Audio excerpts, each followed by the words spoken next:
An aviel hervez San Mark. Penat c'hwec'h. Mont a rea Jesus a c'hanno, don a ra de vamvro a gantañ ez iskibian. A deuet ar sabad ez tagas da gelen er synagogen. An darn vrasa a ouz e glevout, a oa souezet holl, hag al lavarde, a bellec'h e te kemense da emma. Petra eo ar furnese, a zo berdoet dea, hag ar burzudou brasse, a ve graet dre e zaouarn. Daoust a neket enez a c'halvez, map Mari, a zo breur da Jacques, da Josep, da Yut a da Simon. Daoust hag e c'hoarezet nemen ket amma en an touez, hag e kaven abeg diwar e ben, ma la varas Jesus deo, ne deo ar profet dibrizet nemet en evro, et touez e gerent, hag en e di e unan. An c'hella zo berdinno burzud ebet, nemet en nebet klanvourien a bardeaz dreasten e zaouarn warno, a souezi ardeaz dieragodi-fei. Mont a re dre ar bourchioù tro-war-dro en ur gelen. Neuze e c'halvaz an daouzek, hag e krogaz do c'haz daou a daou en ur rei deo galout war asperedou udur. Goc'hem en ardeaz deo chom ep kemerout seurt ebet, evit an nen. Nemet ur vaz epken. Tambara ebet, sach ebet, gweneg ebet en o gourdiz, met gwiska urde sandalennou en ouz reit. A chom eb dougen diousse. Hag e lavarde deo, neus forz pellec'h, pas an trefod en un ti chomit en no betek ma zefot kuit eus al lec'h-se.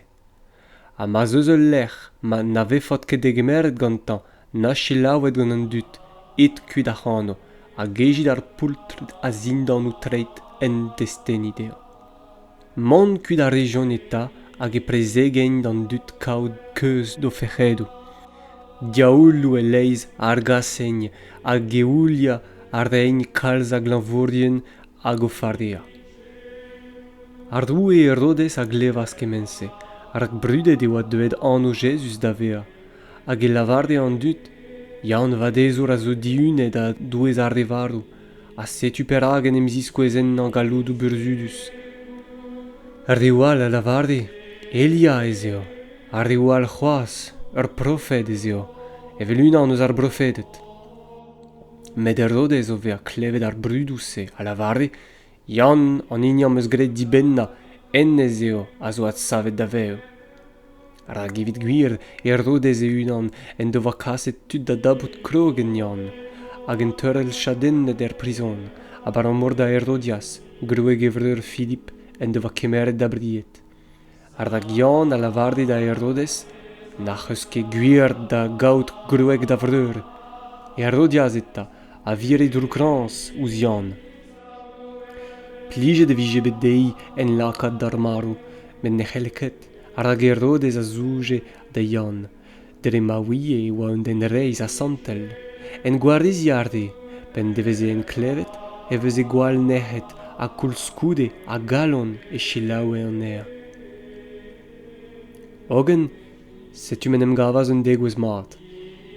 Herodes da genver deiz a bloaz e c'han e digez ardeaz ur bandvez de dudeuel, de officerien a da benou braz Galilea. A mech an Herodias se, an treder sal, a zansas, ken e plijas da Herodes a de gouvidi, a ma lavaraz ar rouet ar plachiaouank, goulen diganin ar pez a gardi, hag e roin dit, hag e touaz dei. Kementra a c'houleni diganin ar rouit.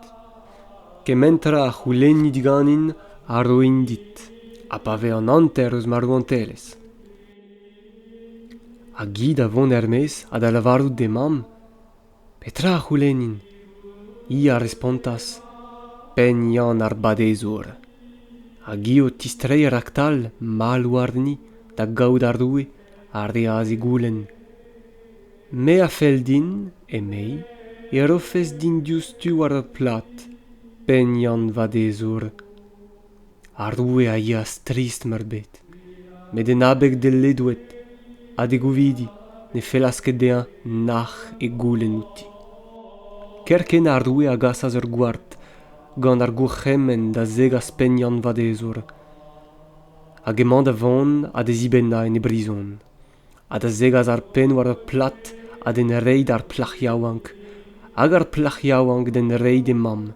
Pa glevas diskibien yawn kelou a gemense e teujon da gemerou de gorf hag e lagjon nea en ur be. Neuze an e bestel oc'h en em voda en dro da Jesus a zan e vellas de an kemen en devoa gred a kemen o devoa kelennet. Hag e lavaras deo, deuet en ou part, c'hui o c'hunan, de l'er distro a diskuizit un tamek. Ar kemen a dud a veuze o ton e mon ea a ne gaven ket zo ken amzer da zebri o boet. Mont kuit ar region gant ar vag de l'er digenvez en distro. Met gwelet e oan bet o vont kuit, a kalz a dud a an avezas douarde a gemense ma teredaz ar bobl war droat eus an ol geriadennou da l'er mazeigne a ma tegouezjon a hogn en o rog. Evel se pas il estras Jesus e welaz un engruez tang a dut, a truez a gemeraz outo dre ma oan evel davet ep messer, a gestagas da gelen deo kalz a dra. Hag evel ma oa dija diwezhat an ei, et tostaz ez iskibien da lavardout dea, digenvez e al lec'hma, a diwezhat ez eo an ei. Kasi kuit ma zain d'ar pen kerioù tro ar dro a d'ar bourchioù da brena evito o unan peadra da zebri. Un avad a respontas deo, c'hwi, oc'h unan, roi deo da zebri. Lavarout da rion, daoust tagon eus da vont da brena daou c'hant dinerat bara evit rei deo da zebri? Un avad da respont, pet baraen a zo ganach, it da welout. Ove a gwelet, e lavarjon dea, pem baraen hag evit daobesk. Gouchemen ar reas deo d'ober an nol a zez a toliat war ar geot glas, hag ez eijon en o gourvez, a stroladou, a gantadou, hag a anter kantadou. Hag en eus eo kemerout ar pem baraen, hag an daobesk, hag o sevel zaoulaga de trezeg an neu, a lavaraz ur vinigaden, ar donaz ar baraen nou, hag o roaz des iskibien d'oc'hinnig d'an dut, hag an daobesk ive elodennas an neo d'an nol. Hag an nol a zebras, hag o gwalch o devoe, a dastu ma region a arrestadou bara, evel ar pez a vannet diwar ar pesket, pead ar a d'ober daouzek panera da damou.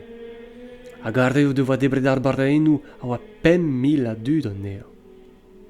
Kerken goude, e rediaz ez iskibien da bignad er vag, a da dreiza en erog d'an tual war zu Betsaida, tra ma vefe unan o kaz ar bob kuit. Goude kimiadi diouz an dut, ez e as neuze war ar mene da bedi. A deuet ar sernonz, edo ar vag e kreiz ar mor, a gen e unan pen war an douar. O welo de devoa bech braz o rouanvi rag an avel a oa a ben, e te as da veto, war dro ar pevar de beliad en nons, en ur gerzout war ar mor. Hag ober ar reas van da gaout c'hoant da dremen an neo. In avad ouz en gwelout o vale war ar mor a gredaz e oa un tasman hag en em lakas da grial, rag an ol o devoa en gwelet a strafulliet e oan bet. Met a raktal a gomz a zouto hag a lavaras bezit diner. Me no peket an. Pignad a reas ganto er vag hag an navel a davas. In avad a oa saouzanet en tu hon da bep musul. Rag no devoa ket komprenet burzud ar baraenou, dallet e veze o c'halon. Treizet al len ganto e teujon d'an douar e genezardet, hag et iskenjon war not. Hag eid er mez eus ar vag, raktal an dud oc'h an avezout an ea, ar dedaz diredaz dre an nol vrose, ma en em lakaz an nol da zegas dea war o gweleou ar dedalchet gant klevedou, da gemen lec'h ma klevegn ez en em gave, hag e pellec'h bennak ma zai, bourchioù pe gerdioù pe diegezioù war ar mes e laket ar reglan war ar plasennou hag e pedet an ea do lezel da steki paneveken ouz beven evantel. Ha kemen igna stok e outan a veze savetet. Seizvet penat. Neuze e c'henem zastumaz en drodean ar farizianet hag ignen nou eus ar skribet deuet eus Jerusalem. O welout dar neus ez iskibien o kemerout o frit gant o daouarn dichlan da lavaroude ebbe a o gwalchet e kaven ya begenno. Rag ar farizionet hag an ol Eusebien ne zebron ket o boued ebbe a gwalchet vat o daouarn stak mazign ouzengoun arregos. A pas eon en dro diwar al leurger, ne zebron ket ebbe a strinket dour warno o unan. A kalz trawal a zo c'hoaz a virvon yervez an engoun, gwalchadurioù an afou, ar podou, al listriarden. Goulenn a reazeta ar farizionet hag ar skribet o tan. Perak ne virket da ziskibionte engoun arregos, pa gemerron ur fredou gant o daouarn dichlan. Respon a reaz deo, brao kenna en eus diou gant dizai a diwar ou pen, pil pousset mazoc'h, pen ne skrivet ar boblman an menor gant ne musellou, met e c'halon a zo 1000 bel diouzin. Un aner eo an doujans a ziskouezion din pa gelenogn ur gelenadurez a zo gourchemenou a berz an dut. Lezel a rit gourchemenou doue a gostez evit miroud engoun an dut. Hag e lavarde deo, brao braz e c'houzoc'h teiri gourchemen doue evit miroud oc'h engoun c'hui. Rag Moïsez en eus lavardet, en or da dad da vam a kemen ma ive. An inni a viligo e dad pe e vam ra vo laket ar marou. C'hui a vat a lavar, ma eus unan benag o tiskleria de dad pe de vam, kemen an bije galet da skoazella gantan a zo korban, da lavar de kinnig sakr da zoue. En ez eta, ne lezit ken an nean d'ober traebet evit e dad pe e vam. Hag evelse e raskit komz doue gant an engounse a lakit da dremen a rum da rum, hag e leiz a drawal ar di develse. Hag o vez a galvet a dardi ar bobl da veta e lavarde deo, ma chila ouidol a komprenit. Neus netra a ziavez d'an den a gemen a c'hell en lakat dichlan en ur antren enna. Ogen ar pez a zuer mez eus an den eo an inni a lakat dichlan an den. Neben neus dious kwarn da glevot, ar da glevo. Pa voe eiden un ti, disparti diouz ar bobl, e ar reaz ez iskibien goulenn outan diwar ben ar barabolense. Lavarout ar reaz deo. Evelse c'huive a zo ken disperdal, a ne komprenit ket penons kemen a ya en den eus an diavez, ne c'hell ket e lakat dichlan, pe gwir ne da ket an drase en e galon. Ogen en e gof evit be a distolet er privezioù da c'houde.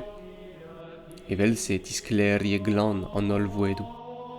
Lavarout ar re c'hoaz ez eo ar pez a zeu eus an den en laka dichlan.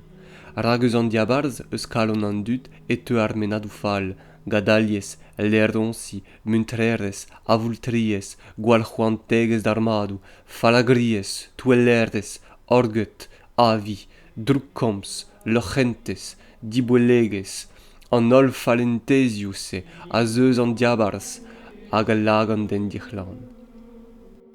O sevel ac'hanno, Jesu a yaz e broutir, antren ar reaz e barden ti, hag e felle dean na vije gouvezet gant denebet. Nemet ne c'hellas ket komz dian aout an dut, rak kerken sed ur vaouez e devo klevet komz diwar e ben, hag a oa dalc'hed e merc'hik gant ur sperdudur a zeuaz den emdeurel e ar zedreit. Ar vaouez se a oa ur chrysianez, sirofeniciades a ouen. Hag en pedi arde da argaz an droug speret kuit eus e merc'h. Lavarout ar reaz dei, lez da genta ar vugale da zebri o gwalc'h, rak nek emmat kemerout barda ar vugale evit e deurdel d'ar chas bihan. I avad ar respontas dea. Ya otrou, gwir eo, nemet ar chas bihan o unan a zep din dan an dol bruzun ar vugale. Neuze e lavaras dei, en abeg d'ar gomse, ke, eide an droug speret kuit eus da vec'h. Ha pa voe distro d'ar ger e kavaz ar bugel gourvezet o ar gwele, eide oa an droug speret o kuit. Hag a neve, o kuitat broioù tir e teuas dre Sidon, war zu mor Galilea, e kreiz bro an dekkeodet. Degaset e voe dea un den bouzard a besteot, hag an dud e bedet a asten e zaouarn warna.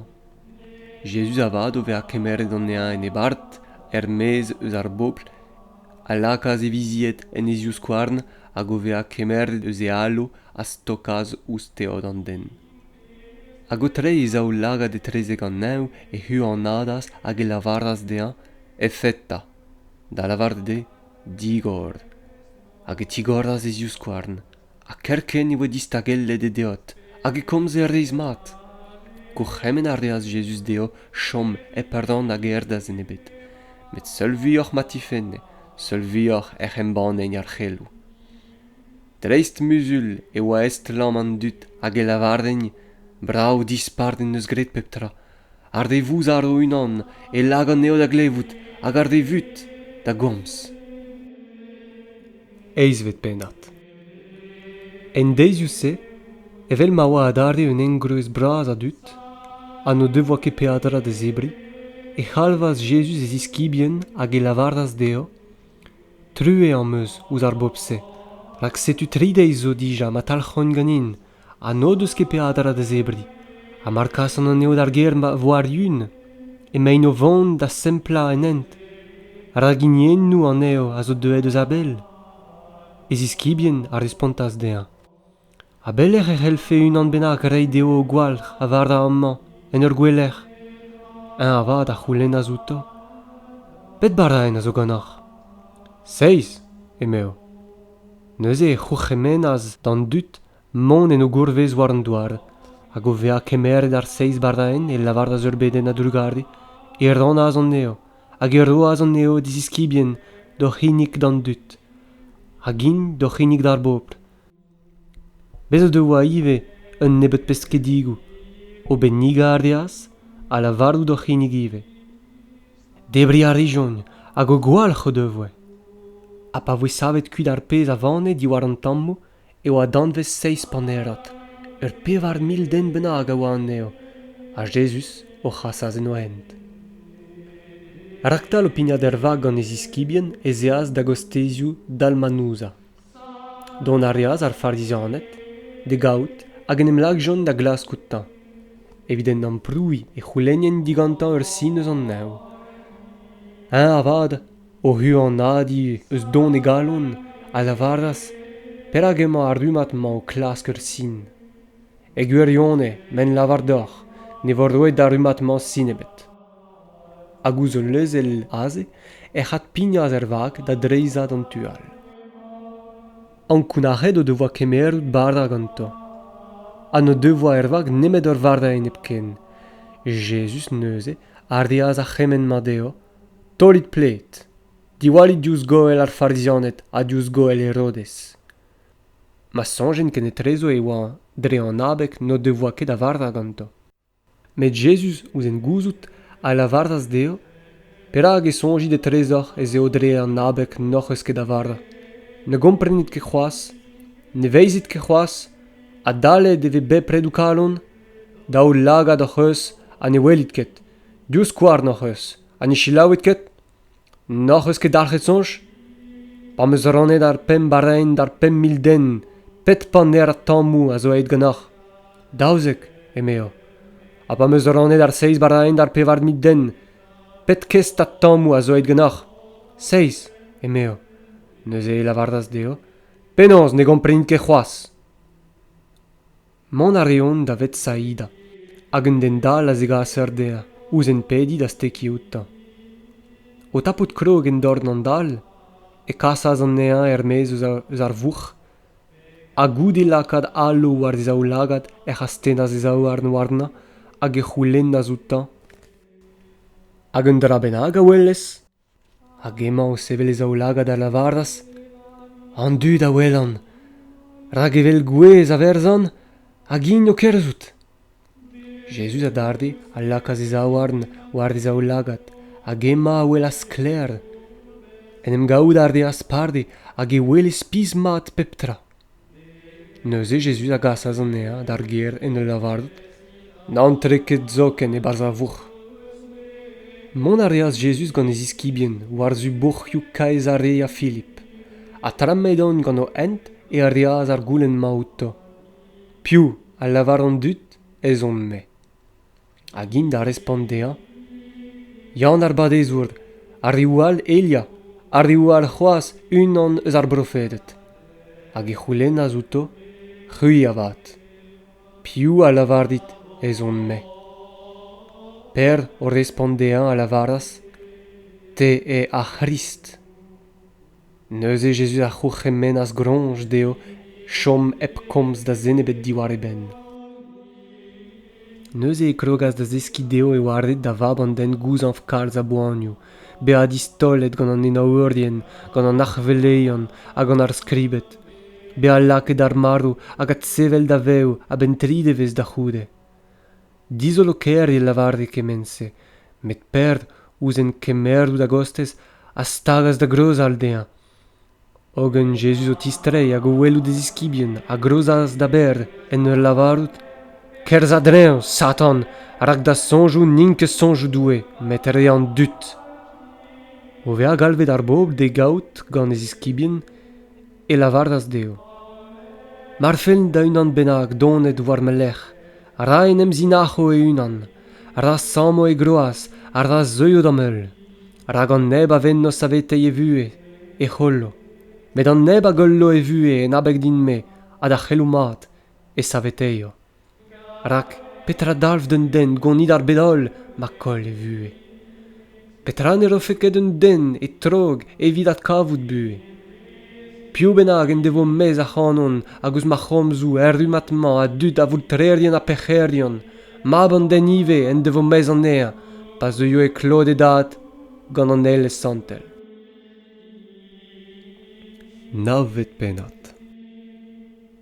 Hag e lavarde deo, e gwirione, me lavardor, dud zo eus a re a zo amman, ne danvañ ket ar marou, ken no devo gwelet rouantelez doue o vea deuet gant galout.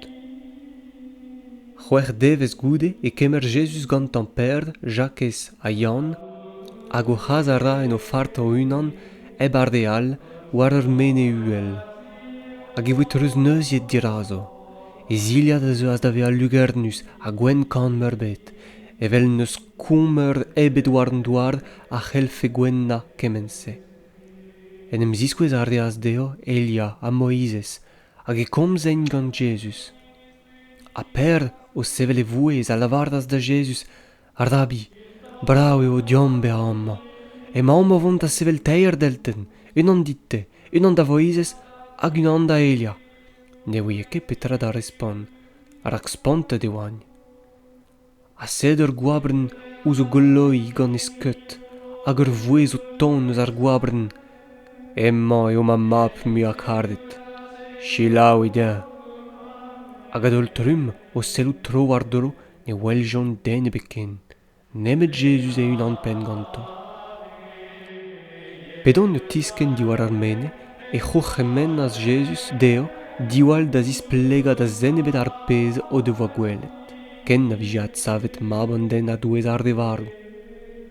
An drase a virjon evito o unan, daoust menem c'houlenien ken e trezo petra dalveuze at sevel a douez ar de varou.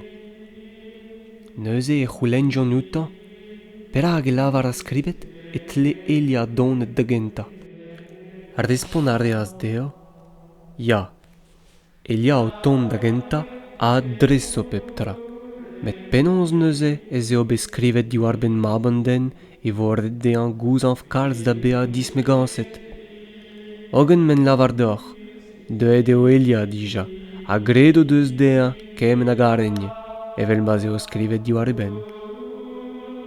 A panem gav jon e tal an diskibinal e wel jon ur bobla dut war o zro, a skribet o vretaat ganto. Hag an ol dut se, kerken am a wel jon an air, a voe sebezet bras, hag a zerridas de saludi. A gen da c'houlen di ganto, diwar ben petra a vretaat ganto. Unan bennak eus an engruez a respontas dea. Mestr, degaset en meus ma map hag zo dalchet gant ur speret mut. Bep tro ma krogenna e tol an neant an douar, hag e onia ar an neuze, grigonsa de zent a don da ve ar eut. Das ti skibien am eus lavarde de gas kuit. Ogen, no deus ket galet. A Jesus a elgerdi a deo, o gouen di fei. Betek pegoulz evin me gannoc'h.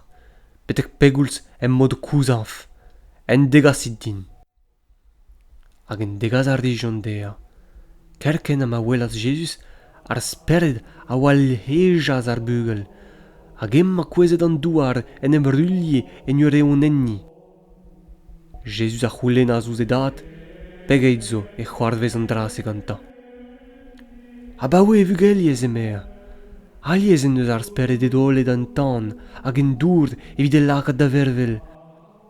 Ogen mar galez un dravenag, ar dos koazel diom de dre drue ouzim. Perak mar galez, eme Jesus, pep trachel bea gret, pep trachel bea evit an inia gret.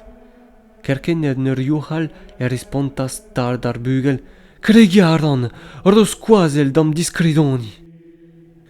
Neus e Jesus o welout ar bobl o terredek a c'hoc'hemenas d'ar speret udur en ul lavar dea, speret mut a bouzard, me en gourchemen dit, keermez eus ar bugel ma, an a zistrom muikenen na. Ar speret en ur leuskel ur judaden, hag o wal eja ar bugel a zia skuit. Ar bugel la oa ed evel marou, ken e lavar de meur a inni, marou eo. Jesus avad o tapout krogen e zorn en savas hag e chomaz en e sav. Hag evel maoa en un ti, ez iskibien en o fart a c'houlen a zouta, perak ni non eus ket gallet ar gaz an ea. Hag e respontas deo, ar seurt sen e c'hellon bea ar gazet nemet dere ar beden. Ove a loc'het ac'hanno e tremenjon a dreuz Galilea, an e felek ket a Jesus e vije gwezet. Ar kellen arde ez iskibien hag e lavarde deo. Mab an den a zo da vea drouk laket et redao ar nan dut, hag en laza a ragn, a tri devez goude be a bet lazet, e c'hat savo a douez ar de vardo. Vat, ne komprenen netra e c'homzouse, a ne greden tchet ober out an gouleno. E rioud ar de jon e Kafarnaoum hag ur wech eiden en ti e c'houlen a zouta. Diwar ben petra e oa c'hot tabutal e pad an nent. Vat a dave. Ar da kenet rezo e pad an nent e oa savet tabut da c'houzout piou e oa ar brasa. Hag o vont en e goazez e c'halvaz an daouzek hag e lavardas deza, mar fel da unan benag a c'hanoc'h bea ar c'henta e vezo an diwea ol, a servijer an ol. Hag o kemer ur bugelik e lakaz an ea en e c'hreiz, hag ouz e vriata e lavardas, an neb a zegemer emmanou ur bugelig evel emma am degemer me, hag an neb am degemer neket me a zegemer, ogen an inni en eus ma c'haset. Yann a lavardas dea, mestr, gweledon eus unan benag o c'hargaz an drousperedou ez anna. Unan a naveket ouz an eulia. Hag arzet on eus outan, deren ne manket ouz an eulia. Met Jesus a respontas, na arzit ket outan, arak neus den a gemen a ardafe ur burzu de mano hag a c'halfe dioustu goude gwal gomz diwar ma fen. Rag an neb ne manket a enep diom a zo a dugeniam. A piou benag ar roioù deoc'h da eva ur weren a dour dre an abekse, mazoc'h da Christ e gwirionne men lavardoc'h, enez ne golok ket e c'hopl. Hag an neb a wal skouer dio unan benag eus ar revianse a greden non. Ez eo gwell dean e vije staget ur men milinazen ouz e c'houzouk hag e vije slapet er mour. A mardou da zorn tro dit da gweza, troch an ner. Gwell eo dit be a mogn hag an tren er vue, eget kaout da zao zorn a monet d'ar gehen dan tan divougus. Mardou da droat tro dit da gweza, troch an ner. Gwell eo dit monet kam er vue, eget kaout da zao droat a be a tolle d'ar gehen. A mardou da lagat tro dit da gweza, tol an ner kuit. Gwell eo dit be a born hag an tren erou an telez doue, eget kaout da zao lagat a be a tolle d'ar gehen. E lech ne varf ket o freañ, hag e lech na veke mouget o zan. Rak pep den a zo da ve a salet gant an tan. Un dravade an holen, ogen ma tout da ve a disal, gant petra e c'hellfer ad vlaza an ea. O pedolen en nor, a bezit e pioc'h ken e trezoc'h.